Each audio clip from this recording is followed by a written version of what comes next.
Hi guys, at the end of this episode, there is a bonus little 17-minute section where I talk all about how the United States stole Hawaii, snatched it from the paws of the natives and illegally overthrew Hawaii's monarchy. But it didn't really seem right anywhere in this episode, but I think it's super worth it because all of us should know about it and be pissed off. And yeah, I go on a rant. Love it. Love you. Enjoy. Hello, everyone, and welcome back to the Rebuttal podcast, where we break down case law, calamity, and of course, chaos in the legal field. I am once again your host, REB'S, and it is great to be back in this seat talking to all of you. Too much has happened in the world, I think, since last episode. And I talk a little bit about some of the current event stuff in the episode of the Disrespectfully podcast that I was fortunate enough to be a guest in, which was lovely. Dana and Katie are as amazing as you would think. They're hilarious and just very gracious and kind and very laid back. So that was so fun. That was great. On that episode, I spoke about the Hawk-Tua crypto controversy. I talked about United Healthcare CEO shooting. Obviously, we couldn't get to everything. We didn't want to get to everything that we could possibly talk about in the world and have an opinion on, right? Especially current event-wise. And it's not just because of a time limit issue. It's also because that would be super fucking depressing, honestly, right? And I mean, at least on my TikTok channel and also on here on this podcast, I don't want it to just be, a doomsday down in the dumps, shit is crazy and wild and horrible space, okay? I want this to be something that you guys can turn to when you would like to not think about things. And even though obviously the topics and the cases and the legal issues that I talk about on this podcast and on TikTok are so timely and apt and somehow always end up being a prediction, right? Like I don't know why. I'm psychic. I keep picking cases and topics that end up appearing or being relevant in the news cycle, which gives me anxiety. So maybe I should just start talking about, a matriarchal society more and then shit will happen. Who knows? But right, even though all of the things I talk about on here are applicable to life and everything, it's not so on the nose that you're just drenched in the same oversaturated, commentary on politicians, on Trump's fucking cabinet picks that are batshit insane. You get it, all right? Yes, I comment on those things. You already know my stance on those things. But this is supposed to be fun for you and I, right? For whatever reason, I, contrary to popular belief, I don't think that you guys want me to just riff on here. I mean, you do kind of, but I always just assume that you guys want me to get to the fucking gist and skip the intro and get on with it, right? But then sometimes, obviously, I haven't had a even long intro in a very long time. And I feel like you guys are deprived of that maybe because I've gotten some DMs that have some strong wording about wanting to hear me just spit on the beat for a minute. So this is me spitting on the beat. I wanted to do this specific episode topic because it felt so fucking applicable to what was happening in South Korea that I was so shook by, and I posted an Instagram reel about it. I posted a TikTok about it that many of you may have seen. If you don't know or want a refresher, essentially in South Korea, in the beginning, pretty sure it was the first week of December or second week, they have a president, who is part of the very more conservative party, I guess I should say. He is President Yoon, all right? And although he is in power, he's the president in power in their parliament, their 300-person parliament, the Democratic Party does have the majority, and they have had the majority since he was elected. And so throughout his tenure as president, he has, obviously had open issues and conflict with members of the Democratic Party who obviously oppose his policies, et cetera, et cetera. And Also, he's had trouble himself and his family with, I don't know, like treasonous type of allegations, okay? Who is this sounding like, right? I don't know. Someone we know, maybe potentially. And so what he did out of the blue, out of nowhere, which also sounds like some shit that someone else would also do here, okay, is, I'm not kidding you, I'm not over-exaggerating. He woke up in the middle of the night, okay, and got on a live broadcast, okay, to the country when everyone else was asleep. I'm not kidding. This was at like 10 p.m., okay, and said, hey, I'm declaring martial law on the entire country. We are now under martial law. That means that shit is going to be suspended, meaning like all, I don't know, democratic events, acts, demonstrations, okay? The way of life that we've had here as a republic, yeah, that's going to be suspended. Why, you may ask? Well, it's because I believe we need to weed out some North Korean dissidents in the Democratic Party that he claimed were there. He didn't name names, okay? He just said, I think there are some people who are loyal to North Korea, and we need to weed them out of the Democratic Party / like this country, okay? Out of nowhere, right? And mind you, okay, these Democratic, or I guess not Democratic, North Korean loyalists, all right, the people who are allegedly treasonous against South Korea and pro-North Korean, all right, North Korea, not Korea, I'm sure they like the North Korean people, fine, but pro-North Korea rule, okay, were simply just people who were critical of President Yoon and the same people who were interested in prosecuting him and his wife for basically treasonous activities, okay? Like embezzlement, like crazy shit, all right? That's like documented. It's not like a witch hunt. I even hate that phrase now because Trump has stolen it and it's annoying.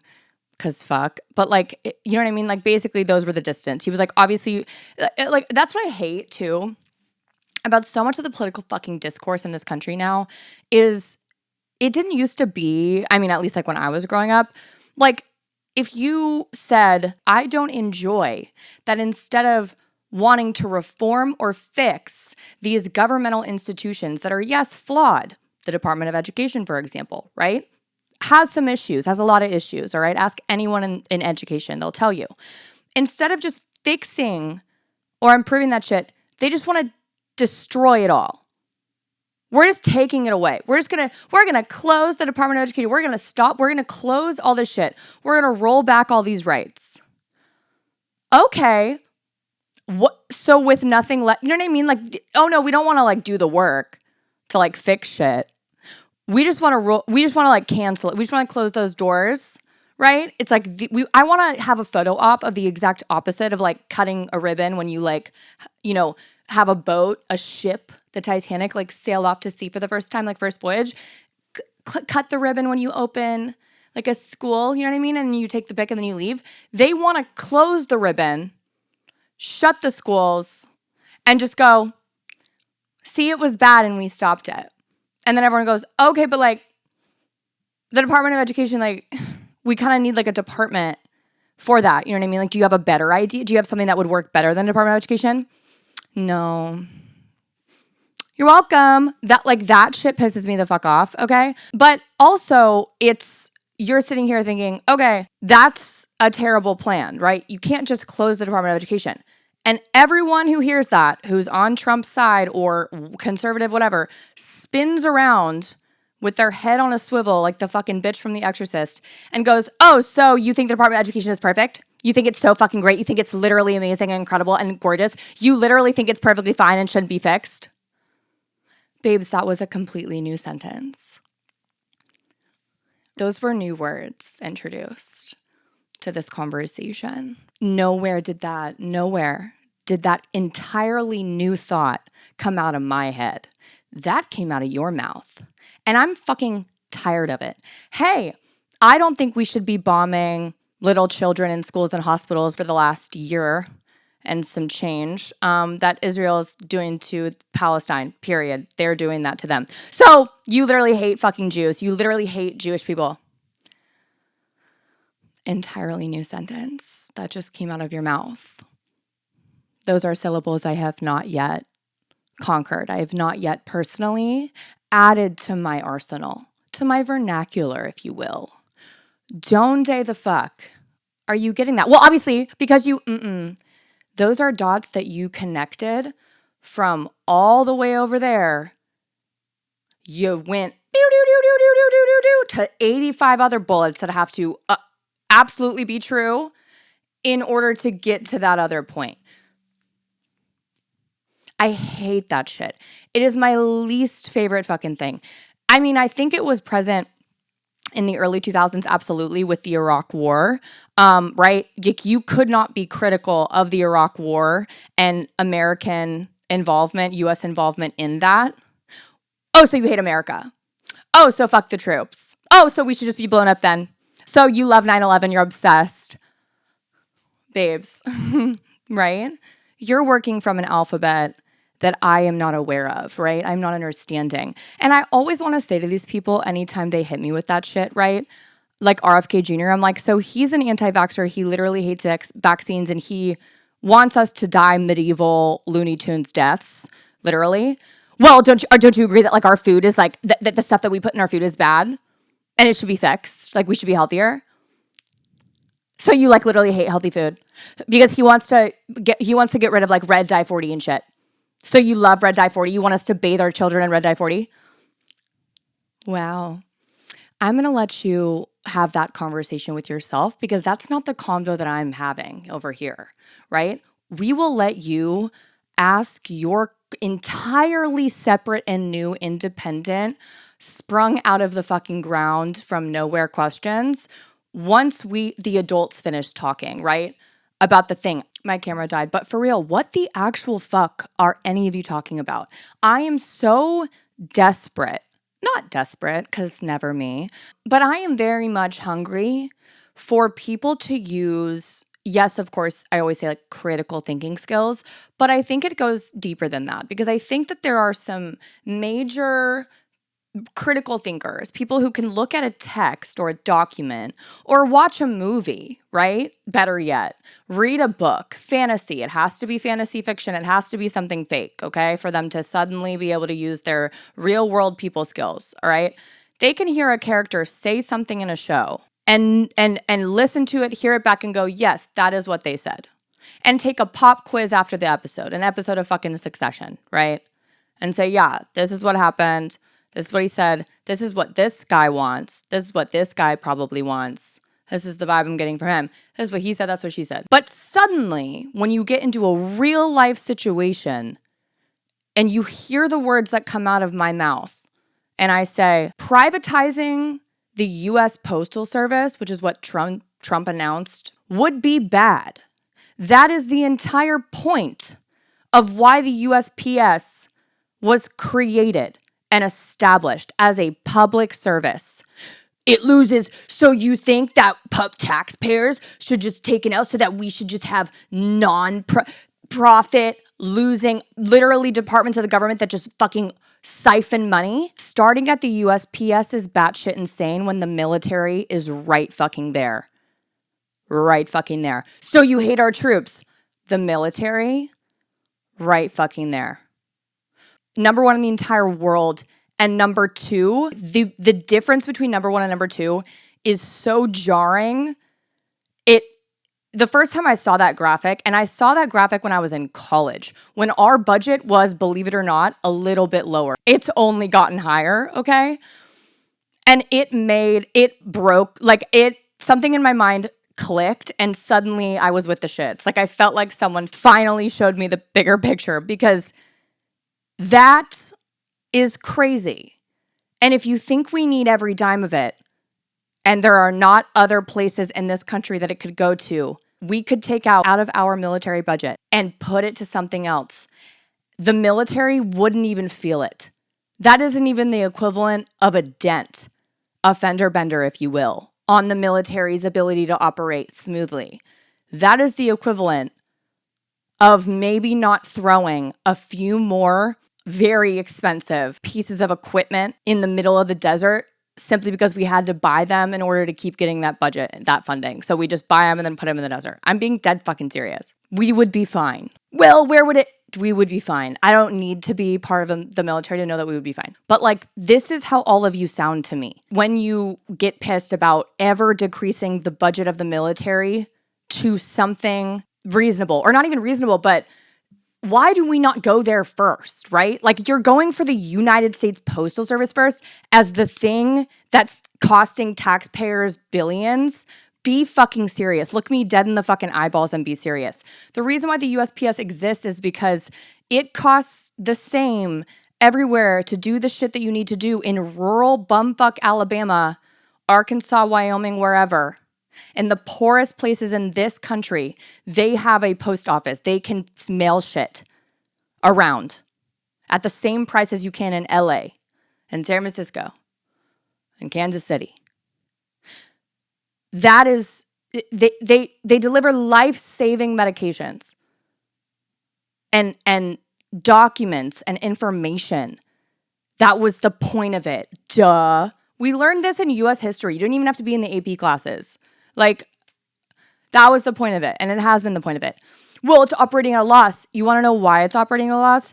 Allegedly, is because Republicans pushed through a bill that required the United States Postal Service to fully fund everyone's pensions, like basically from the jump, which is unheard of for them to have to do, like from your day one. Like it's literally the easiest thing to find out. Yeah, the Republicans want the USPS to fail so then they can privatize it.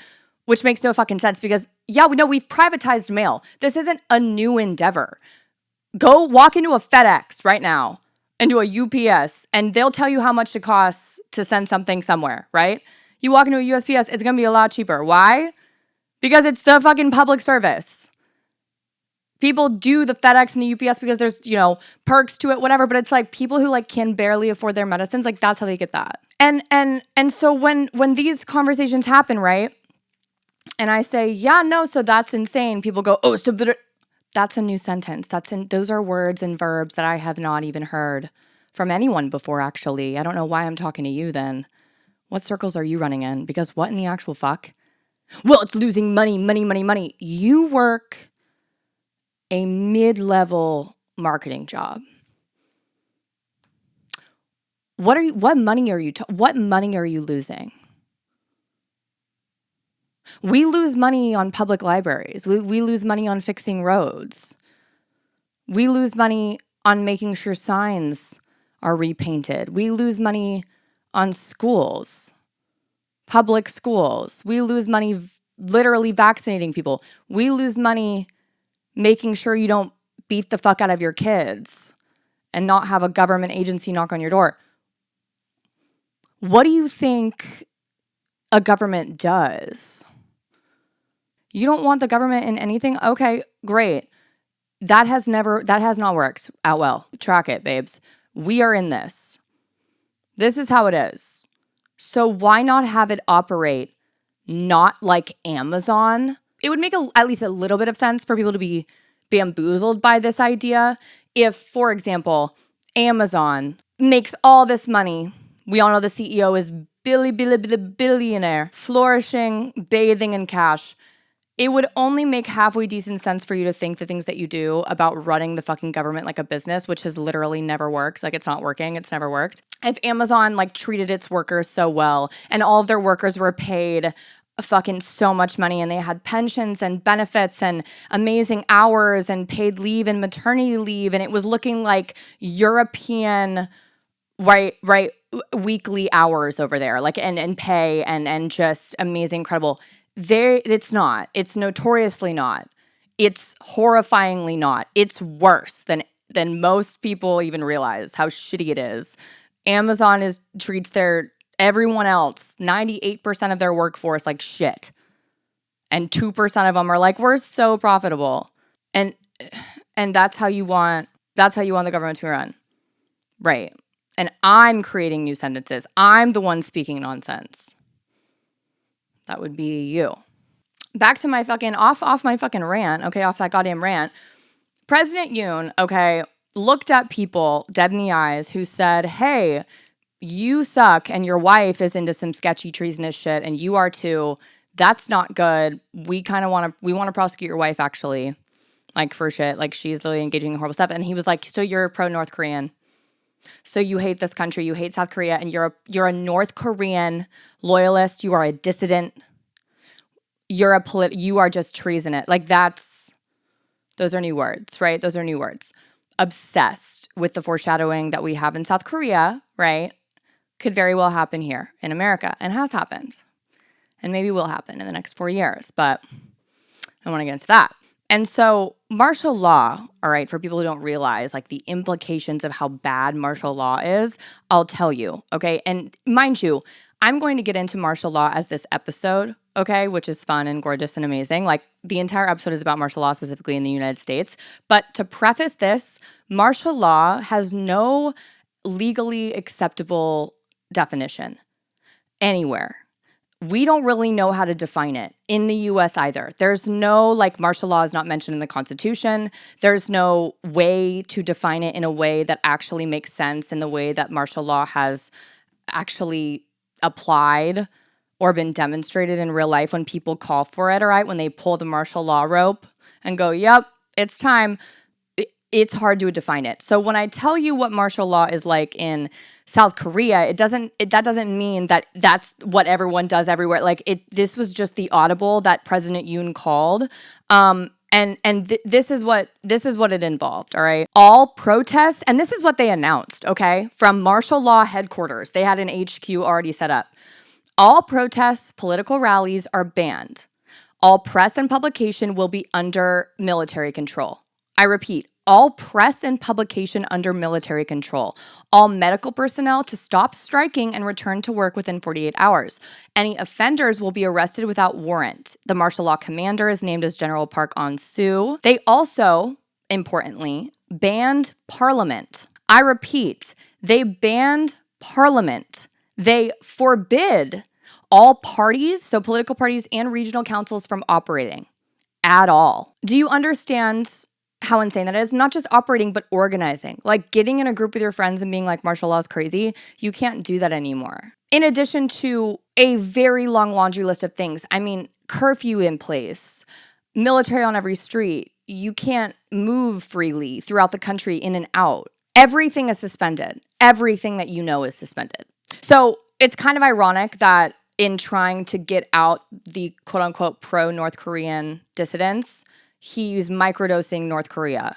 Doing this in the middle of the night was obviously strategic in a very stupid fucking way, okay? Because he basically just wanted to spring it on everyone. I don't really understand why he didn't consider that his country actually does shit. And his politicians, like South Koreans politicians, actually do shit. They get up off their asses in the middle of the night and they sprint to go do something. While our leaders, right, in America, they tweet about it and say, look what's happening. They would be, literally, this would be it. President Trump, like a tweet from fucking Nancy Pelosi. President Trump declared martial law last night, period. Enter, enter. This is the end of America as we know it, period. Tweet.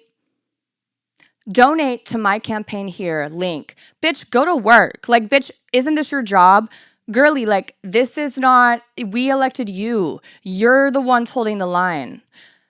Do you know what I mean? And essentially what President Yoon did is he, in order to enforce all of this shit, deployed the military, okay, to the Democratic, like their National Assembly, like their headquarters, okay, which is batshit insane, and also to Parliament, and started putting up roadblocks around Parliament, basically stationing all of these soldiers outside of it to prevent any politicians from going inside. And the reason for that is because under the South Korean Constitution, they are able to strike down martial law, if it is put in place by the president, with a quorum of voters, okay, from parliament. All right, out of the 300, they have to have a majority, okay? Just a majority, that's it. 151, okay? That's all they need to strike down martial law. And in addition to that, martial law as it's defined, or at least like I think it's defined statutorily potentially in South Korea. Again, it's not defined here in America. It makes no fucking sense. The president was not actually allowed or able to just to suspend political parties or activities. So people are like, okay, already unconstitutional, like you're going crazy. People always ask me, well, how could they do X or how could they do Y? Just because something's unconstitutional doesn't mean the moment you do it, you evaporate. You know what I mean? Like, it's not like the Constitution like strikes you down immediately. You have to go take it to the courts, and then the courts say yes, correct, and then shit gets overturned. That's why having the Supreme Court as unreasonable and as not constitutionally or precedentially sound as it is so jarring and scary, because we don't even have anyone to like actually get shit done on paper. So what members of parliament did, what these politicians did, is they literally got up in the middle of the night, put on their fucking outfits, okay? They put on fucking clothes, and they said, bye, babe, see you later, I gotta go. And they went to parliament from wherever they lived. They some of them walked there, okay? Walked there, drove there, whatever. People got rides there. There was a live stream. One of the Democratic Party leaders went on live, okay? He had to scale fences, scale military barriers that were put up to get into parliament. He is in a suit and jumping over fences to get into parliament. Dead ass. Like, they're built different. And all of these citizens show up because all of the Democratic Party leaders start basically making these working Twitter and wherever else, like properly, Instagram, and we're like, hey, we need people to come to to parliament to help us get in. Like, military's blocking us, like we need to get in. So the civilians, okay, the civs, pulled the fuck up, okay? Everyone. They were like, bet. All of these people pulled up, okay, and you see there's so much footage of them like fighting, okay, like military, like not fighting as in like the way America does, where like one person, right, spits, and then all of a sudden you see the police like open fire or like pepper spray everyone in the vicinity, right? Like in South Korea, they apparently don't do that, because you see video of like literally people grabbing the South Korean military's like guns and pulling them downwards to like stop pointing at them and screaming at them. You should be ashamed of yourself. Like, what the fuck, okay? Because what people don't also realize, and what President Yoon apparently forgot, is that everyone in, I guess, South Korea has mandatory conscription, okay? Meaning you have to enlist and, serve in the military. And obviously it's not for literally everyone. I think women might be excluded. I'm not really 100% sure. But they do have mandatory conscription. Like, a very large majority or a very large, at least very large population of their country served in the military, okay? Got some basic fucking training. So I saw a video of a military, a member of the South Korean military basically being spun like a fucking Looney Tunes character, Looney Tunes style. Like, literally like, oh, nope, boo. Like, totally, like, and then he just walked off. He was like, fuck, you're so right. So these civilians, okay, are using fire extinguishers to basically prevent, they got everyone that they needed into parliament, okay, 160 people, mind you. Wait, no, 200 people. 200 people. Holy shit. 200 people, mind you. Okay, that's crazy. 200 people into parliament, despite the fact that the literal military was trying to prevent them from doing that.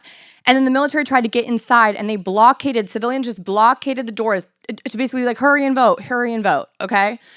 Literally sitting there like, hurry, okay? Like, timer's going down. And parliament voted 200-0 to lift the martial law. 200-0.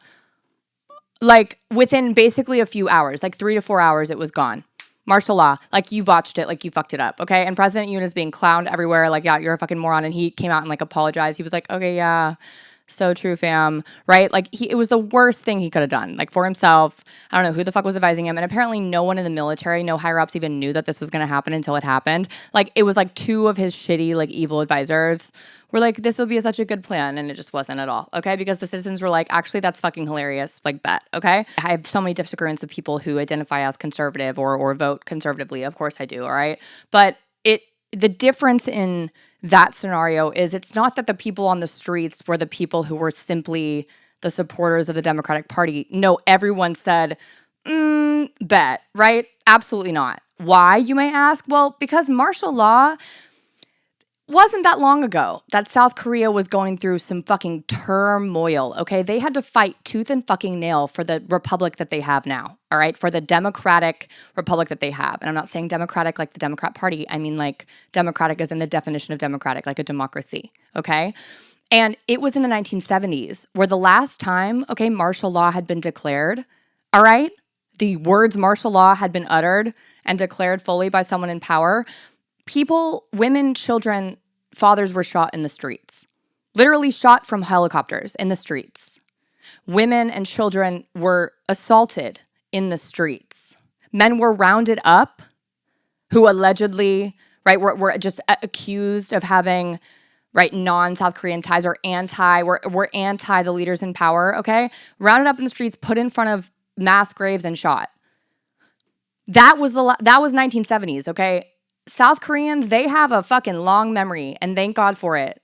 Because everyone pulled up and said, not today. I don't give a fuck who you are. I don't care what party you come from. Not today. And that's what fucking pains me. And I think also one of my theories behind why they always say that democracies last, like, on average, like, 300 years. And I think America's, like, pushing it, okay? Is because we fought tooth and fucking nail hundreds of years ago for this democracy to even exist. Like, we fought tooth and fucking nail, and we've been fighting tooth and fucking nail for every inch of ground that we've gained since then. And we've gotten comfortable. Like, we really think that this is just difference of opinion type shit. It's not. It's extremely easy to crumble a democracy. So fucking easy. Are you kidding me? Are you kidding me? The United States, we've overthrown about fucking 100 governments in our 300-year tenure. I mean, we go in there with 2 people and a banana peel and we overthrow shit, okay? All the time. Democratically elected representatives, we overthrow all the time. And in this scenario, it's just like if Trump, I believe, declared martial law on January 22nd over this entire country, his supporters would be like, yeah, I mean, this is necessary to make sure that trans kids don't compete in sports. It's insanity to me. And they're the ones who are supposed to be patriotic. That's what's annoying. Is like, don't steal patriotism from me, you unpatriotic, anti-democratic, anti-American buffoons, okay? I'm more patriotic than all of you combined because I love this country for the people that are in it and for the foundation that this country was built upon, which is a whole lot of fucking people from a whole lot of different corners of the world came together, some forcibly, some voluntarily. And ultimately, today, it makes up what our country is. Just a conglomerate, a fucking unit of different people. Fuck you for trying to say, I don't respect the flag. I don't respect this country. Me burning the fucking flag is more respectful than y'all bowing down to a dictator who will take away everything that actually makes it not illegal to disagree with the party in power. Y'all were never worried about Obama or Biden calling for martial law and shooting people in the street who disagreed with them. I think some of y'all, we have too short of a memory or we're just fucking dumb, which, yeah, like people can just cast off as dumb. But like, it just baffles the mind how we can look at something like that in South Korea, which was very much like when I posted the video kind of breaking down very quickly like what that was. And I obviously, even right now, I'm not getting into all the little nitty gritty details of the political turmoil and all the issues that surround, that. All these people are like, wow, like that's so inspiring. I'm like, no, like it is inspiring. Like, would it, like, people are like, that would never happen in America in the sense of like, our politicians would never jog and scale fences to parliament. They're all 85. I'm like, no, yeah. Like we imagine having to wheel fucking Dianne Feinstein into the goddamn Capitol just to say yay to a motion. Like Looney Tunery. It sounds like an episode of Community. Sounds like an SNL sketch, like honestly.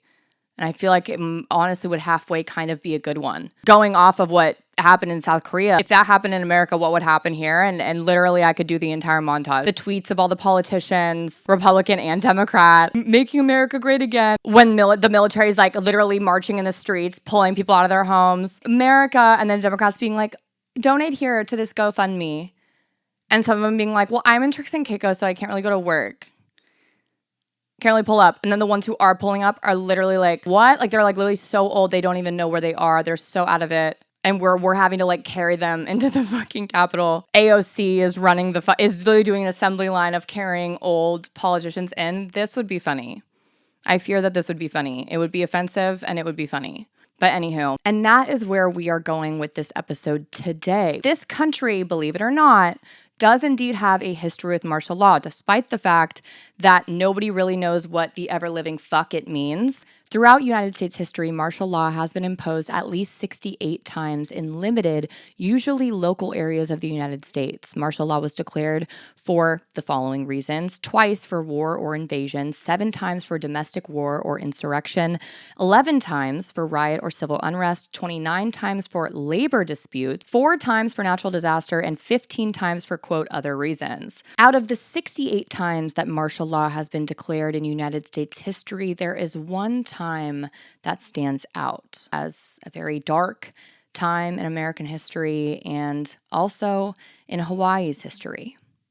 That was when martial law was declared on December 7th, 1941, the same day that Pearl Harbor was attacked by the Japanese during World War II. When martial law was declared, no one knew that it would stay in effect for 3 years, becoming the longest period of martial law in United States history in Hawaii, which at that time was still simply a United States territory. This is the 1946 case of Duncan versus Kahanamoku. On August 20th, 1942, military police in Honolulu, Hawaii arrested a man named Harry White. Under normal circumstances, the U.S. military would not have been involved in his case. He was a stockbroker, not a soldier, and neither he nor his business had any connection with the armed forces. Even his alleged crime, embezzlement of funds from a client, was a violation of civilian, not military law. But nothing about Hawaii was normal in 1942. It had been under martial law since the Japanese attack on Pearl Harbor in December 1941. Its courts were closed and replaced with military tribunals. The rules governing everyday life were set not by an elected legislature, but by the military governor. The army controlled every aspect of life on the islands, from criminal justice to parking zones and curbside trash removal. White was brought before a military provost court. His attorney objected to the court's jurisdiction, requested a jury trial, and asked for time to prepare a defense. But Major Merle, the presiding military officer, rejected these motions. Instead, just 5 days after being arrested, White was tried without a jury, convicted, and sentenced to 5 years in prison. As White's story illustrates, martial law, a term that generally refers to the displacement of civilian authorities by the military, can be and has been employed in the United States. Indeed, federal and state officials have declared martial law at least 68 times over the course of U.S. history, yet the concept has never been well understood. A precise definition of martial law is nearly impossible. The Constitution does not mention martial law, and no act of Congress defines it, nor does any state constitution provide a working definition or model to implement martial law. The Supreme Court has addressed it on only a handful of occasions, and the court's reasoning in these decisions is inconsistent and vague. The precedents are also old. The most recent one, in which the court overturned Harry White's conviction, was decided almost 75 years ago. Current notions of martial law are a compilation of how different people have used martial law at different times. There are significant historical examples. General Andrew Jackson, who later became the 7th president, placed the city of New Orleans under martial law in 1812. President Abraham Lincoln placed many areas of the United States under martial law during the Civil War. Numerous governors invoked martial law to quell labor disputes in the early 20th century. Moreover, the territorial governor of Hawaii, with the approval of FDR, placed Hawaii under martial law for almost 3 years following the attack of Pearl Harbor. From this illustrative list, one can deduce that, first, martial law is a military power exercised during times of perceived crises. Second, martial law is an inward power imposed on the citizens and in the territory of government invoking martial law. Third, martial law seems to be a device, in intention at least, for the protection of the citizens it so drastically affects. Scholars who have interpreted instances of martial law have reached similar platitudes. However, again, the exact definition and parameters of each declaration of martial law is impossible to actually really define or really conform or really confine into a nice, neat, bulleted list of things martial law does and things it doesn't. It's extremely expansive, and that's what we know. That's what we know. Abstract definitions do not provide a coherent framework of martial law, nor instruct the courts on how to determine the legality of the exercise of that extraordinary power, especially considering it's not even fucking mentioned in the goddamn Constitution. Attorney General Caleb Cushing, for example, reflected on America's confusion about martial law in 1857, Quote, "The common law authorities and commentators afford no clue to what martial law as understood in England really is, and in this country it is even worse." In the immediate aftermath of the surprise attack on Pearl Harbor on December 7th, 1941, Hawaii was still reeling, while the rest of the United States was gearing up for the fight against the Axis powers they were now going to be involved in directly. The Hawaiian Islands were still stunned by what had happened in their midst. Hawaii was still a territory at that time. It would not become a state until 1959. But within hours of the attack on December 7th, when rescue teams were still putting out fires and rescuing survivors, the governor of Hawaii, Joseph Poindexter, at the time declared martial law over the entire territory. This declaration of martial law would stay in place for nearly 3 years, which is still to this day the longest amount of time any U.S. state or territory was subjected to martial law. In the immediate hours after Pearl Harbor, the military and FBI agents rounded up suspected spies and suspicious persons, quote unquote. No probable cause, no warrants, no even foundation to believe that any of these people had been working with Japan or were treasonous or were spies, etc. They just said, you look suspicious, and it 100% had to do with what they looked like. Agents arrested over 200 members of the territory's Japanese community in a 3-hour span on December 7th,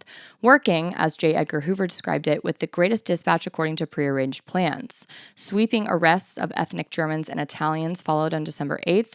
Already by December 9th, 473 local residents had been detained, including 43 American citizens. Hoover publicly referred to this roundup as part of his, quote, alien enemy control program, and only acknowledged the detention of foreign nationals, but the arrest reports he had received from the FBI's Honolulu office divided the internees neatly into lists of citizens and aliens. I stop here to remind you that with the exception of one single person, a man named Otto Kuhn, a German immigrant who was convicted of espionage, not a single one of the internees or detainees were found guilty of overt acts against U.S. laws. I repeat, not a single one after all of this. And yet, listen to what they experienced. Along with installing the Army's commanding general as the military governor of Hawaii, constitutional liberties were immediately suspended. A mandatory curfew was imposed, and civilian life was placed entirely under military control. Under martial law, the U.S. Army censored the press and monitored long-distance phone calls, cables, and civilian mail. Japanese language schools were closed, and all civilians, except very small children, were registered, fingerprinted, and required to carry identification cards. In anticipation of a second attack, residents were ordered to dig makeshift bomb shelters. Beaches were no longer just places for fun and recreation, and instead looked like military zones. Barbed wire was everywhere. At sundown, a complete blackout took effect, meaning you had to turn all your lights off, you had to block your windows, everything, and a strict dusk to dawn curfew was enforced. Food was rationed. Bars were strictly controlled. Liquor was limited, and even photography along the coast was banned. Schools were taken over by the military, and entire neighborhoods were evacuated. All communication was censored, and the U.S. government ultimately burned over $2 million of cold hard cash and replaced it with newly minted currency that had the word Hawaii stamped on it in case of invasion by the Empire of Japan. In this instance, Governor Poindexter's declaration of martial law quite literally passed over all of the duties of governor, of justice, of law enforcement, of health and public safety, of water, of food, everything that has to do with ensuring citizens have those things,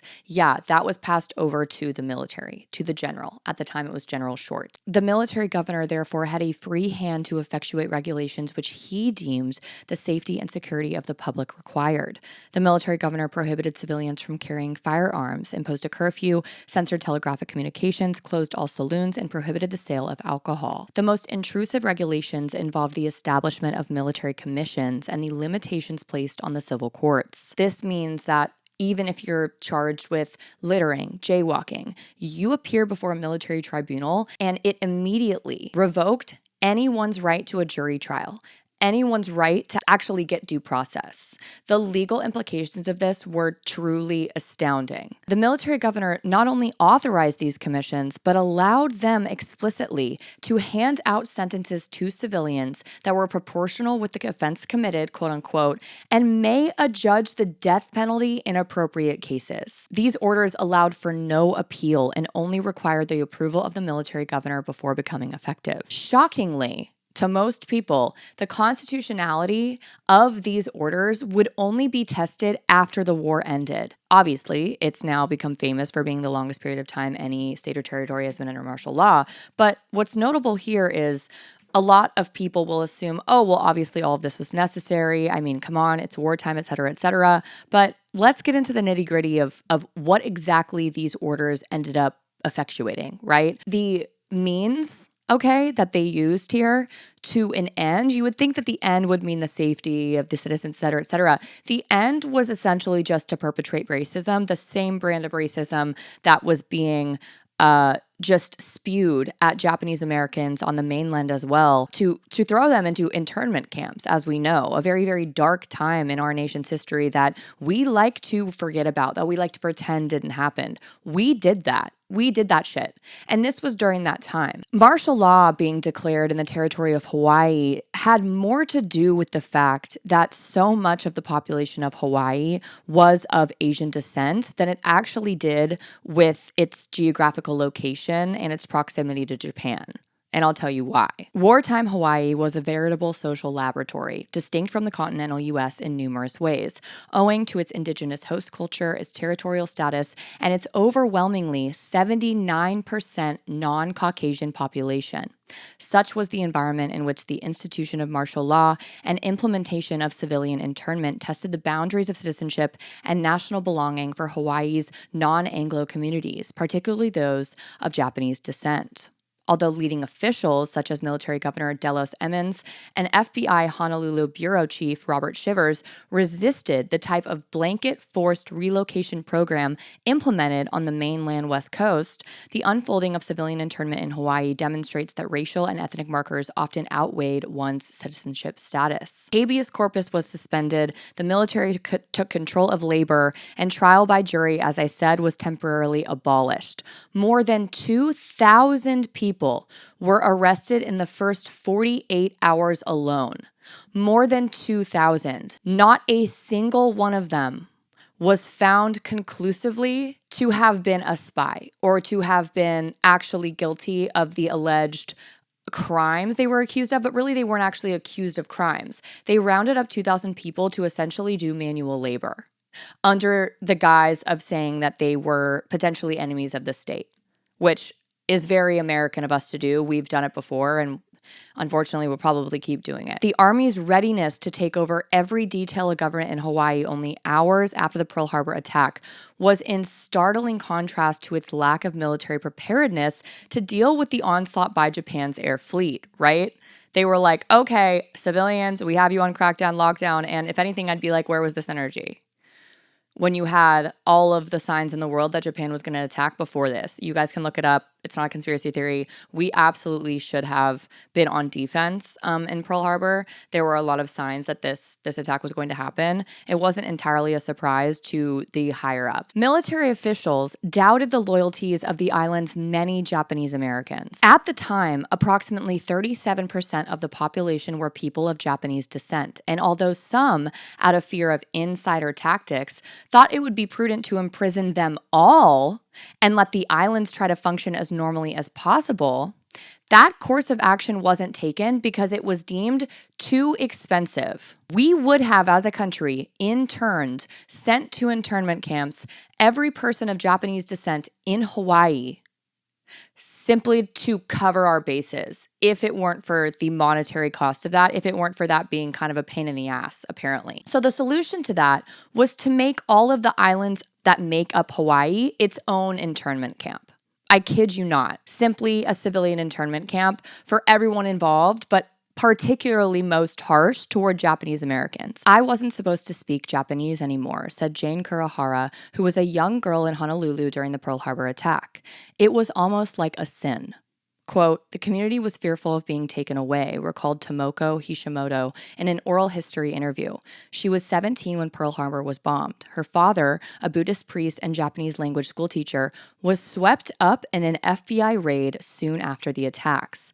Though she had enjoyed a thriving Japanese community in the years before the war, under martial law she was shunned by her former friends. Quote, "We were totally isolated." Everybody was under martial law and treated equally unfairly because the military couldn't target just the Japanese, who were so important to the economy. As I said, violations of military orders and other crimes were tried before military courts, which replaced civil courts. And although civil courts reopened in 1942 with very limited functions, the Army forbade jury trials, and the writ of habeas corpus remained suspended until 1944. Additional restrictions were placed on people who were not citizens of Hawaii or the U.S. Additional restrictions were placed on people who were born in Japan, restricting them from traveling, changing residences without permission, and even meeting in groups of more than 10. Under the veil of martial law, the territory of Hawaii also functioned as the principal mid-Pacific transfer and holding sites for prisoners of war, alien enemies, and mistrusted U.S. citizens. By war's end, more than 17,000 individuals, mostly POWs, had found themselves trapped behind barbed wire on the Hawaiian Islands, including 5,000 Italian soldiers and nearly 2,700 Koreans conscripted into the Japanese army, often as reluctant laborers. But Hawaii's civilian residents also suffered. More than 2,500 experienced some form of literal internment or trans-Pacific removal during the war, primarily due to their ethnic identities. In the dominant narrative of World War II era internment in the U.S., Hawaii's story is typically reduced to that of an uplifting counterpoint to the mass relocation of Japanese Americans living on mainland West Coast. In Hawaii, so the tale goes, the spirit of aloha prevailed, quote unquote, keeping race relations on cordial terms. Unfortunately, this romantic portrayal of events obscures a more sobering yet illuminating reality. Re-examining Hawaii's internment story is a crucial historical lesson in its own right. Officials in Washington, D.C. were leery of the island's multi-ethnic composition, especially the 159,000 ethnic Japanese residents who formed 38% of the territory's total population.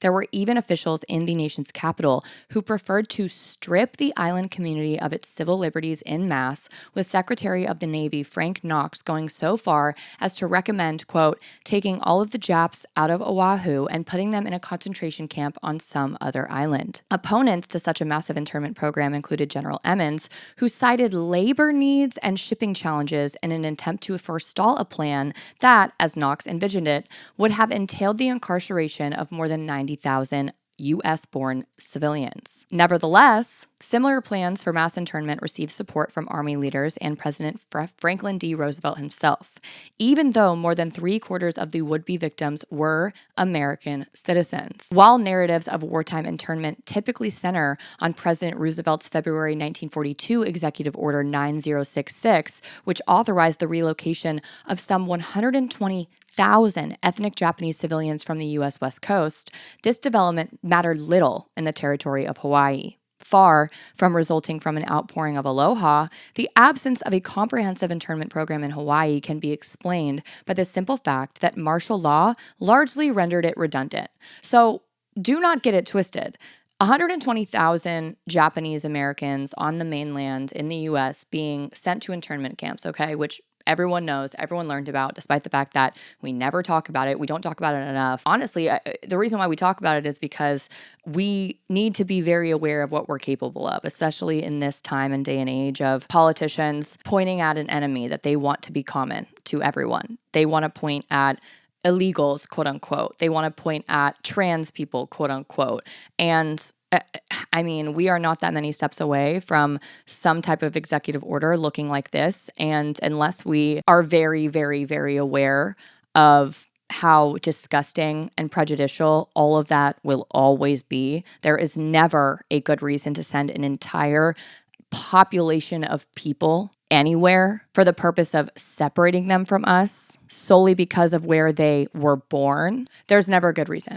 There's never a reason that makes sense. Ever.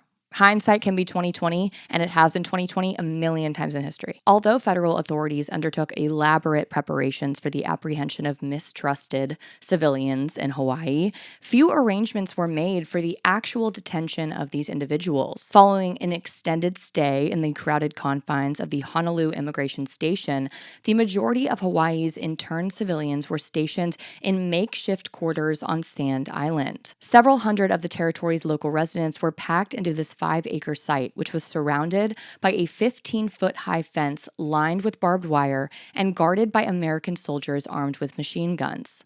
Internees slept in tents, with cots laid directly on the coral floors. The island was vulnerable to flooding during heavy rains, causing internees' tents to fill up with water. Sand Island inmates included 2 of Hawaii's territorial legislatures and several naturalized Americans of European birth who had served in the U.S. Armed Forces. The ranks of, quote, dangerous civilian internees also featured refugees from Nazi-occupied Austria, such as Ernst and Danka Orenstein, a Jewish couple from Vienna, and their son Otto, as well as architect Alfred Price, who would later design Pearl Harbor's USS Arizona Memorial. Early accommodations on the island of Maui were not any better, as 56 internees were crammed into the recreation room of the county jail in Wailuku. Similarly, dozens of civilians on the island of Kauai were packed into the local county jail, where they initially slept on iron beds without mattresses and shared quarters with actual people convicted of crimes. Stories of suffering and mistreatment among Hawaii's internees abound. Families were torn apart, with young children left to fend for themselves amidst the chaos and confusion that followed the attack on Pearl Harbor. When FBI agents arrested Joe and Dora Pacific on December 8, 1941, the couple's 9-year-old daughter remained alone at home. Similarly, when FBI agents picked up Fred and Bertha Berg, both American citizens, later that evening they left 7-year-old Anita in the care of her 11-year-old sister Doris, with both children assuming for weeks that their parents had been killed. The Bergs remained confined behind barbed wire, separated from their children, until the summer of 1943. Material losses were also severe. Their incomes were halted and their assets frozen. Accountant Herb Walther and his wife, Nikki, naturalized citizens, lost their car, home, and furniture for failing to meet payments while interned. Faced with the same predicament, Joe Pacific lost his shoe and luggage repair shop, his boat seized, one fisherman from Japan had to forge a new career after returning from more than 3 years of internment on the U.S. mainland after he was shipped out of Hawaii to an internment camp. Bertha Berg saw a successful nursing home enterprise collapse while she wasted time away at 2 internment camps. The most significant aspect of martial law was, of course, Hawaii's military leaders abolishing trial by jury, suspending the privilege of habeas corpus, and preventing civil courts from carrying out pretty much any functions. Peacetime courts were replaced with a military commission and provost courts that hardly functioned as paragons of justice. Hawaii's provost courts, which heard 37,000 civilian cases during that 3-year period, typically featured one single military officer serving as the judge. There were no warrants, no written charges, no juries, and no rights to appeal. Provost judges advised defendants not to get lawyers.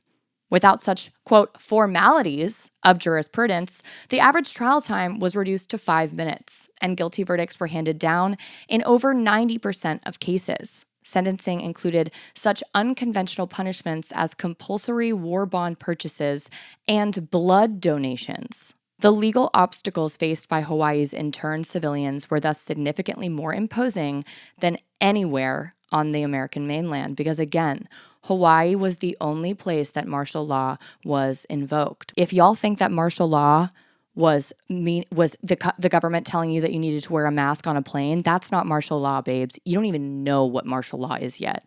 I promise you that. But thankfully, there were civilians, there were internees, there were people impacted by martial law in Hawaii who did everything they could to do something about it. And of course, the more that people began yelling and screaming for someone to do something about this in Hawaii, despite the fact that communication was monitored, there were several cases that caught the attention of people on the mainland in America, especially lawyers. One such case was the case of Saffrey Brown, who was convicted by a military tribunal in Hawaii for murder during this time. In March of 1942, Brown, the 32-year-old father of 7 children, was arrested by the military authorities after shooting his wife during a domestic dispute in Honolulu, where she had gone to live, apparently, to see another man. And in this instance, Brown had visited to beg her to return. Local civilian officials in Maui believed that the gun had gone off during a struggle set off by a, quote, fit of jealousy. And there was some testimony that the gun might even have been set off when one of the children hit Brown's hand. They did not believe that premeditated murder was at issue, okay? And this is not my conclusion. This is the conclusion of the authorities in Maui and the people who knew them. They think that this was, yes, of course, still a murder, but not necessarily something premeditated. He wasn't going to Honolulu to kill her, which for criminal law purposes, for sentencing purposes, is relevant, okay? People are like, well, it's still a murder. Okay, queen, but like punishment-wise, there's a spectrum, okay? There's a spectrum. And yes, of course, you're still punished for murder, but not to a degree that someone who had planned this, who had intended to do this for weeks or months or yada, yada, whatever, not the same treatment that they would get. The public and the officials were outraged, therefore, when the military commission passed a death sentence after denying Brown the right to a jury trial, reportedly permitting him to be represented by a non-lawyer and failing to recognize explicitly any distinction between first and second degree murder. This would be second degree, okay? Which matters for purposes of the death penalty. Jesus Christ. This is the first time that the death sentence had ever been inflicted on anyone in the county of Maui. The community was appalled by the information that came to them from trusted political people concerning what seemed a serious abuse of Army authority, and they called upon the Secretary of the Interior, Harold Ickes, to ask the War Department to head off the prisoner's impending execution. After study of the record by the Judge Advocate General, Secretary of War Stimson decided to order General Emmons in Hawaii to hold the execution order, quote, in abeyance, and with a month's time, under continuing political pressure, Emmons formally commuted Brown's sentence to a life term. The controversy over the Saffrey Brown trial served, however, to dramatize the extent to which the Army had taken control of civilian governance and justice and had set aside normal constitutional guarantees. It thus precipitated the martial law issue in a dramatic way, helping to influence the very important opinions of Army rule that were taking form in the minds of key political actors in Washington, D.C. Focus was then placed on the military provost courts that were operating in Hawaii during this time, and the observations were obviously shocking. Often, no written charges were presented, and defendants were not permitted to cross-examine witnesses against them, nor to call witnesses on their own behalf. In the few trials that were appealed, because again, they abolished the right to appeal, the trial record that was kept often proved to be crude and inaccurate. A single officer, often wearing a sidearm, so a firearm, presided in the provost court, and he directly examined prisoners and any witnesses. Many of the judges were without legal training, at least in the first year of the war. Although defendants were formally allowed the right to counsel, the judges commonly told them that lawyers were not necessary or desirable. Word soon spread that acceptance of the court's verdict was likely to yield a lighter sentence than appearing with counsel at all. So that's what we call manipulation and intimidation. Thank you. Unfortunately, the actual issue of martial law in Hawaii did not reach the Supreme Court of the U.S. until 1946. As time dragged on through World War II, so did martial law in Hawaii. Even after the Battle of Midway in June 1942, which was widely thought to have ended the possibility of a Japanese invasion, military control continued. In early 1943, Hawaii's new civilian governor and a group of influential civilians petitioned the Roosevelt administration for an end to martial law in Hawaii. The military strenuously objected and only agreed to turn over some control if it was allowed to continue its regulation and control of labor. So, Hawaii finally got some of its civilian government back in March of 1943, but only in October 1944 did martial law finally end, even though full control of Hawaii was not actually returned to civilians immediately. Those who were designated as, quote, enemy aliens were still ruled by the same restrictions, and the U.S. Army still controlled Hawaiian labor. Martial law was finally over, but it left a bitter taste in the mouths of many Hawaiian civilians, especially because they had never actually gotten their day in court. That is, until 1946, when finally this issue of martial law in Hawaii made it to the U.S. Supreme Court. That was with the case of Duncan versus Kahanamoku a Hawaiian civilian who protested his arrest and prosecution by the military commission for a minor offense during martial law. Duncan was a civilian tradesman working in the Navy Yard at Honolulu. On February 24th, 1944, Duncan allegedly assaulted 2 Marine sentries at the yard and was arrested by the military authorities. A military commission tried Duncan and sentenced the shipfitter to 6 months imprisonment for violation of one of the military orders, which prohibited assault on military personnel. Duncan obtained a writ of habeas corpus from the federal district court in Hawaii, with which the military refused to comply. On appeal, the Court of Appeals for the Ninth Circuit held that military orders providing for military trials, without a jury, mind you, were fully sanctioned by Section 67 of the Hawaiian Organic Act. Furthermore, the Court of Appeals would not interfere as long as reasonable grounds existed on which the governor's decision could be based. Duncan appealed to the U.S. Supreme Court, and the case of Duncan versus Kahanamoku was heard, ironically enough, on December 7th, 1945, exactly 4 years after the day of the Pearl Harbor bombing. With wartime passions now somewhat deflated, the Supreme Court reprimanded Hawaii's military rulers for having unnecessarily obstructed the civil courts. Penning the majority opinion, Justice Hugo Black asserted that, quote, "Our system of government is the antithesis of total military rule." Justice Frank Murphy took the issue a step further in a separate concurring opinion acknowledging the underlying current of racial intolerance that fueled the prolonged suppression of civil liberties in wartime Hawaii. He admonished martial law commanders for citing the allegedly questionable loyalty of Japanese Americans as somehow just cause for continuing to suspend the right of trial by jury. Quote, "Especially deplorable, however, is this use of the iniquitous doctrine of racism to justify the imposition of military trials. Racism has no place whatsoever in our civilization. The Constitution, as well as the conscience of mankind, disclaims its use for any purpose, military or otherwise. It can only result, as it does in this instance, in striking down individual rights and in aggravating rather than solving the problems toward which it is directed. It renders impotent the ideal of the dignity of the human personality, destroying somewhat of what is noble in our way of life." End quote. Bars. Absolute bars. Mind you, Duncan versus Kahanamoku is literally the most recent Supreme Court decision on martial law. The most recent one we have, and it's from 1946. The precedents thus provide little help in determining the legal basis for martial law, and even in 1946, for the Supreme Court, they were like, well, and what they figured out still leaves a lot to the imagination, okay? They did not confirm martial law in the basis or in the context of the Constitution, okay? Like, they didn't really say, hey, yeah, this is constitutionally super sound and we're obsessed and we love it.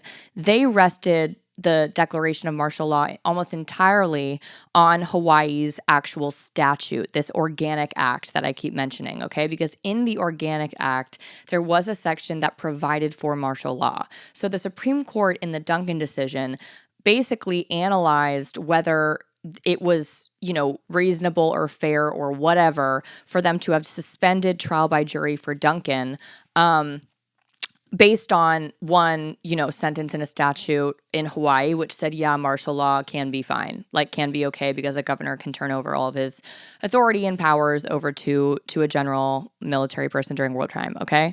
And the court held in a divided opinion that the Organic Act did not justify the replacement of civilian courts with military tribunals and provost courts, and that this extreme exercise of powers under martial law had been invalid. The Army's measures otherwise, outside of just suspending the courts, and especially the actions that they engaged in that were directed at the Japanese ethnic citizenry, were given no attention in either the arguments before the courts or the justices' opinions, outside of that snippet that I read from that concurring opinion where one of the justices said, yeah, y'all are racist as hell, okay?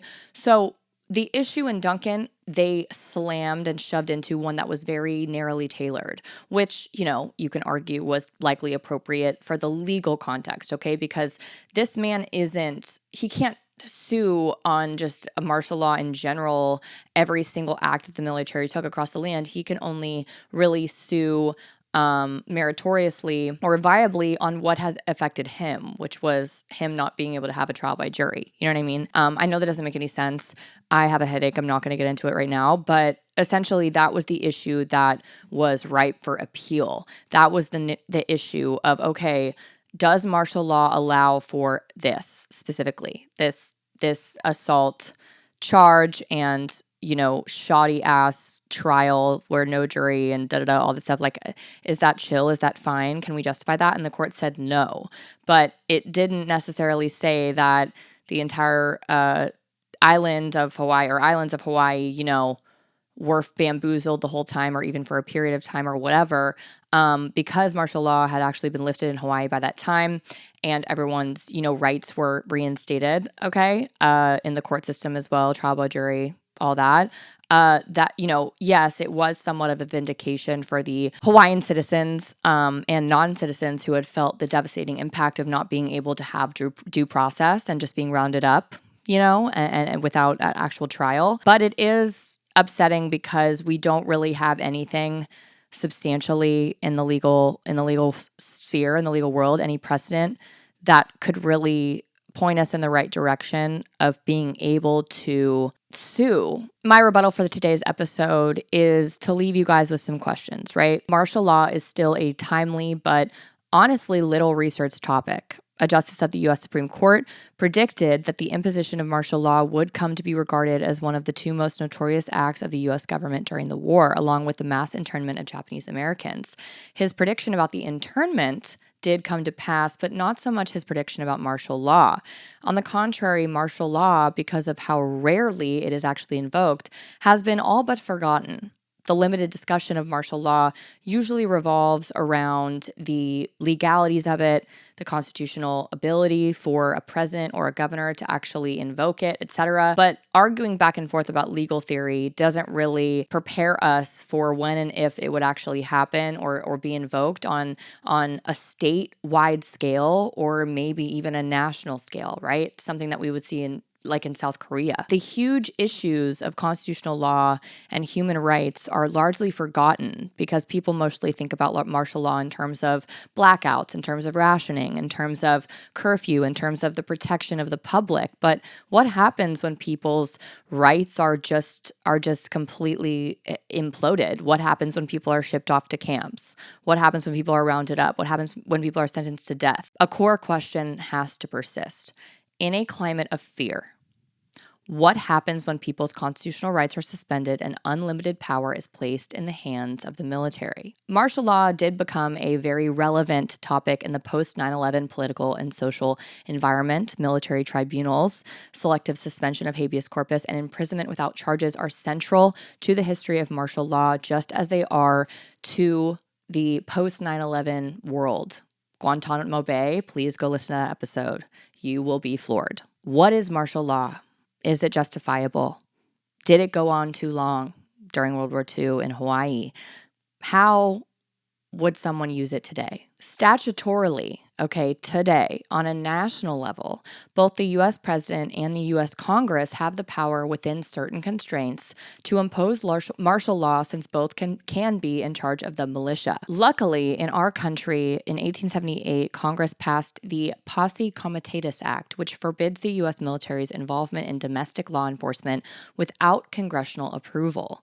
But what happens when a president, right, subverts or ignores the statutory requirements of carrying out martial law, right? If Congress doesn't say yes to that. I don't want to, think about those types of things. I would love for martial law to not be declared in this country for a single ego of a politician's own benefit, like in South Korea.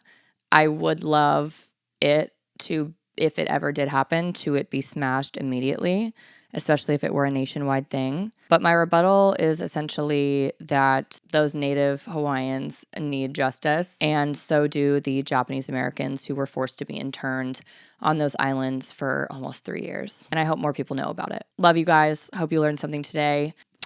Bye. Here is the bonus section, How We Stole Hawaii. Roughly 1,000 to 1,500 years after Polynesians used stars to make their way across the ocean and settle on the Hawaiian Islands, British cartographer Captain James Cook landed on the island of Kauai in 1778, which would become, or is considered, the first European contact or landing on the soil of Hawaii. His journey chartered a path, subsequently, for Western explorers, missionaries, and more to come to the island with new ideas, technologies, and concepts that quickly began to reshape Hawaiian society. In 1810, the Hawaiian kingdom officially began as we knew it for the time that it lasted, okay? With King Kamehameha began in 1810, King Kamehameha I began as the ruler of the island of Hawaii, often referred to as the Big Island. He eventually unified the islands of Hawaii, Maui, Molokai, Oahu, and Kauai for various purposes, including political stability and defense against the increasing arrival of Europeans. After Cook's landing, the increasing interaction with the wider world brought outside diseases to the island nation, and a number of different epidemics, syphilis outbreaks, cholera, measles, whooping cough led to a significant decrease in the native Hawaiian population, but still they survived. The tension between the Hawaiian people and Westerners had gravely escalated, and Kamehameha III, the son of King Kamehameha I, had come into power. Kamehameha II, the eldest son of Kamehameha I, ruled only for 5 short years before dying from measles in 1824. His brother, Kamehameha III, changed the island's ruling system to a constitutional monarchy during his reign. With this, he granted land ownership rights to native Hawaiians and foreigners. He saw the opportunity to protect his people, but then in the long run, it ended up backfiring because it eventually allowed for foreigners or non-Hawaiians to also purchase lands in Hawaii. Sugar was a key component of the colonization of the New World by Europeans. In the mid-19th century, as the United States became swept up in the storm of the Civil War, which lasted from 1861 to 1865, sugar supplies from Louisiana ceased, and sugar cultivators set their sights on Hawaii. By 1852, exporters began to bring Chinese indentured servants to work on sugar plantations. Soon, other ethnic groups started to arrive, including Portuguese, Japanese, Koreans, Filipinos, Spaniards, Russians, and Norwegians. The result was the multiculturalism of Hawaii and a wedge for Americans and Europeans to use in order to exert economic and political influence over Hawaii, which was, by that time, still ruled over by their native Hawaiians, as it should be. By the late 19th century, sugar exports had essentially thrust Hawaii into the global economy, and American businessmen were taking full advantage of the land's economic promise. Kamehameha III's granting of land ownership rights contributed to the Americans' increasing ability to snap up land holdings and gain political influence. By making direct purchases and garnering land leases from native Hawaiians, foreigners began to gain exclusive rights to the land.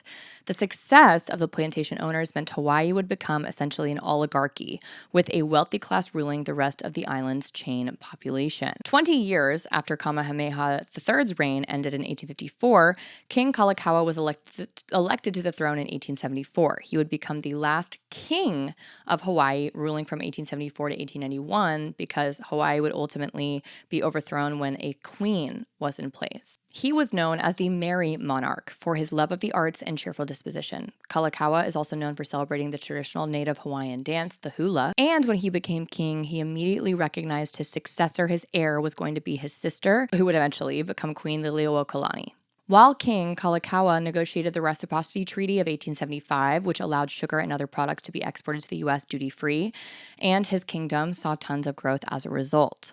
The year Kalakaua ascended the throne, the island nation exported $1.84 million in products. By 1890, the last full year of his reign, Hawaii exported $13.3 million in goods, an increase of more than 720%. In 1887, a U.S. naval base was established at Pearl Harbor as part of a new Hawaiian constitution. However, on July 6, 1887, the Bayonet Constitution was signed. Why is it called the Bayonet Constitution? Well, because the king was forced to sign it under, quite literally, a militia's threat. 2,000 soldiers saying, sign it or we shoot you. With our bayonets. You get it. You can't shoot with a bayonet because it's a knife, but you get it. In 1887, the king was forced to sign a new constitution, stripping him of his power and many Native Hawaiians of their rights. A militia affiliated with what was called the Hawaiian League, which was really just a non-native political party mostly made up of U.S. businessmen, threatened the king and forced him to sign the constitution. It became known as the Bayonet Constitution because Kalakaua signed it under duress. In her memoir, Kalakaua's sister, Liliuokalani, who would later become queen, wrote that the king signed the new constitution because he was afraid of being assassinated if he refused. Quote, "It may be asked, why did the king give them his signature?" She wrote of the incident in her 1898 book, Hawaii's Story by Hawaii's Queen. Quote, "I answer without hesitation because he had discovered traitors among his most trusted friends and knew not in whom he could trust, and because he had every assurance, short of actual demonstration, that the conspirators were ripe for revolution and had taken measures to have him assassinated if he refused." The Bayonet Constitution essentially shifted the political power and property power and voting power in Hawaii from Native Hawaiians to non-natives and foreigners, which is not good, okay? Not good, not good. In 1891, Kalakaua passed away, and therefore his successor, his sister, became Queen Liliuokalani, becoming the first queen of Hawaii, but unfortunately also the last. But it was not like she wasn't fully prepared for this role. She was in her 50s and had been groomed and educated in how to rule from the time she was a child, and had actually served as regent 2 times, ruling over Hawaii while her brother was away during the time that he was king. Only 2 years after she became the monarch,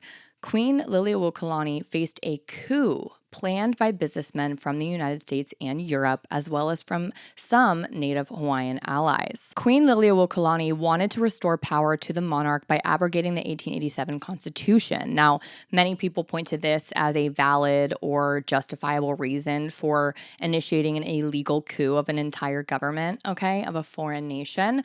But she wasn't trying to just take power back for herself. She was trying to restore what Hawaii was before their king was, held at gunpoint and forced to sign a constitution that ultimately benefited foreigners more than it did the people of Hawaii. And they can, again, do whatever the fuck they want to do because they're Hawaiian natives and we're not. We're the visitors here, right? We can get fucked. So, she launched a campaign resulting in a petition to proclaim a new constitution. Many citizens and residents who in 1887 had forced Kalakaua to sign the Bayonet Constitution became alarmed when 3 of her cabinet members informed them that the queen was planning to unilaterally proclaim her new constitution. And because of that, only 2 years into her reign, Queen Liliuokalani experienced a coup d'etat and was forcibly thrown from power. This happened when in 1893, local businessmen and politicians, I'm not fucking kidding you, like the Elon Musks and the Jeff Bezoses of the sugar plantations, who were literally not from Hawaii. Mark Zuckerberg, I'm pretty sure he owns like a fat fucking island in Hawaii, that motherfuck. Like literally foreign people, non-native Hawaiians, said we should overthrow this entire fucking government. We're not obsessed with the fact that our rights could be taken away over this land that we literally never, it's not our, it's not our fucking country. Like, they can do whatever they want here, but we're going to come in, we're pissed. Like, we want money. Like, we want our money. 6 non-native Hawaiian Kingdom subjects, 5 American nationals, 1 British national, and 1 German national, all of whom were living in Hawaii at the time, they decided to overthrow the regime and take over the government. And how do you think 10 fucking people were able to do this? Well, it's because the U.S. military sent a few thousand of their own soldiers to say, we support you in doing this. Yep. Yeah, the U.S. can claim it didn't initiate this shit, but you don't think that we were, we basically allowed it to happen. We were so excited that it was happening and we helped them out. Okay, we helped them the fuck out. United States Government Minister John L. Stevens summoned a company of uniformed U.S. Marines from the USS Boston and 2 companies of U.S. sailors to Honolulu to take up positions at the U.S. legation, consulate, and Arion Hall on the afternoon of January 16th, 1893. The deployment was at the request of the Committee of Safety, which claimed a, quote, imminent threat to American lives and property. Be fucking for real, okay? Stevens was accused of ordering the landing on his own authority and inappropriately using his discretion. No shit. It made it impossible for the monarchy to protect itself. Yep, we suck. So, President Grover Cleveland actually ultimately considered the overthrow to have been an illegal act of war, by the way. And therefore, when the overthrow happened, okay, the reason why Hawaii wasn't immediately annexed and immediately became a state was because he refused to consider annexation and initially worked to restore the queen to her throne. He was like, that shit's bonkers. We shouldn't do that. Okay, Grover thought for like 5 seconds, okay? But then all of this turmoil happened, okay, which ultimately culminated to Queen Liliuokalani being arrested because they found a weapons cache on palace grounds, which no fucking shit. She wants her government back. Like, she wants her country back. What the fuck? She was under house arrest, okay? She was tried and sentenced by a super not biased fucking military tribunal. And she was forced to, while under house arrest, to sign a 5-page declaration known as the Liliuokalani Dominus? Yeah, in which she formally abdicated the throne in return for the release and commutation of the death sentences of her jailed supporters. By January 17th, 1893, the overthrow of the monarchy was complete. In 1894, the Republic of Hawaii was established with Sanford Dole, one of the coup d'etaters, okay, named himself as his president. Like, they basically just appointed themselves. It's like Jeff Bezos being like, I'm president now. Elon Musk being like, I'm president now, which isn't that crazy of an idea anymore, which really sucks. During this time, Queen Liliuokalani was arrested and imprisoned at her fucking home in the palace. Despite opposition from many Native Hawaiians, Hawaii was annexed by the United States in 1898, though Dole had sent a delegation to Washington, D.C. 4 years earlier seeking annexation.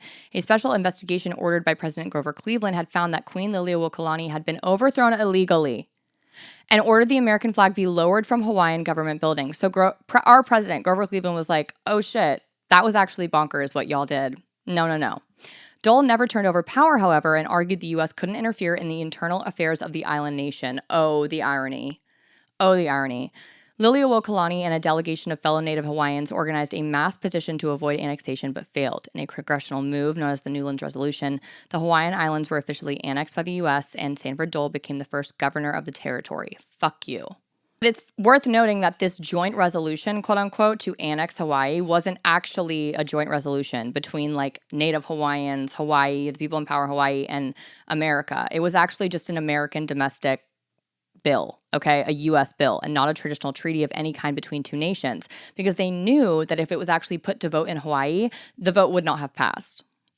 That's how you illegally fucking overthrow people and annex them. Thanks. The annexation of Hawaii as a U.S. territory was finalized by August 12th, 1898, and marked the end of the island nation's independence. Hawaii would not become an official U.S. state until 1959.